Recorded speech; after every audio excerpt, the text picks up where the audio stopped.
सच्ची दोस्ती का वरदान। राजगढ़ राज्य के एक छोटे से गांव में धनराज नाम का किसान रहता था। उसकी पत्नी सीमा और एक नन्ही सी बेटी किरण थी।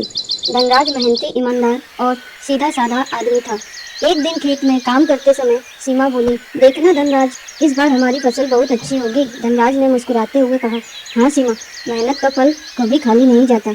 बहुत मेहनत किया है इस खेत में, फसल तो अच्छी ही होगी। अचानक मुलाकात। अगली सुबह धनराज जंगल से लकड़ी काटने गया। तभी उसने देखा कि एक घायल हिरण कांपते हुए झाड़ियों में पड़ा है। धनराज ने झटपट अपने गमछे से उसका घाव बांधा और पानी पिलाया। उसी समय एक बुजुर्ग साधु वहां आ पहुंचे। उन्होंने कहा, तूने इस मासूम की जान बचाई है, इसका ऋण यह जरूर चुकाएगा। इतना कहकर साधु ने कुछ मंत्र पढ़े और आशीर्वाद देकर वहां से चले गए। कुछ ही देर बाद घायल हिरण बोला, भाई, अब मैं इंसानों की भाषा समझ सकता हूँ और बोल भी सकता हूँ। तुमने मेरी जान बचाई है, अब मैं तुम्हारा साथी बनूंगा। धनराज हैरान तो हुआ, लेकिन फिर हंसकर बोला, अगर ऐसा है तो अब मैं तुम्हें मोती नाम से पुकारूंगा। मोती बना परिवार का हिस्सा। दिन बीतते गए और हिरण मोती परिवार का हिस्सा बन गया। कभी सीमा की मदद करता, कभी छोटी किरण के साथ खेलता हंसता।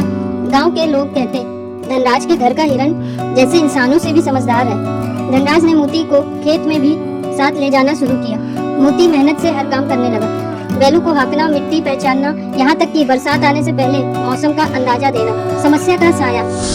लेकिन गांव का एक लालची जमींदार भैरव सिंह खुश नहीं था। वो कहता, यह धनराज हर साल अच्छी फसल उगाता है और अब तो उसके पास यह बोलने वाला हिरण भी है। अगर मैं इसे काबू में कर लूं तो सोने की खान हाथ लग जाएगी। उधर सीमा अचानक बीमार पड़ गई। वैद्य ने कहा, यह बीमारी खतरनाक है, इलाज के लिए दुर्लभ जड़ी बूटी चाहिए। धनराज के पास पैसे नहीं बचे थे। तभी मोती बोला, मित्र धनराज, चिंता मत करो, मैं जंगल के उस हिस्से को जानता हूँ जहाँ यह जड़ी बूटी मिलती है, मैं अभी लाता हूँ।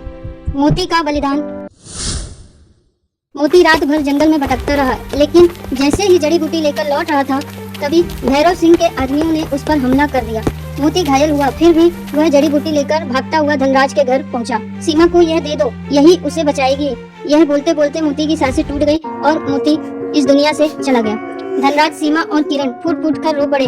सीमा ने जड़ी बूटी खाई और धीरे धीरे स्वस्थ हो गई। अंत और संदेश। गांव वाले इकट्ठा हुए और बोले, यह कोई साधारण हिरण नहीं था, यह तो देवता जैसा साथी था जिसने अपने मित्र के लिए प्राण त्याग दिए।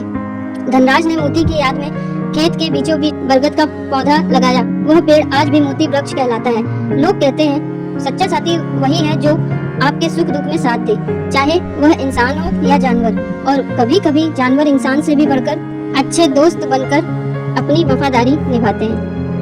Thanks for watching. Please one like and subscribe.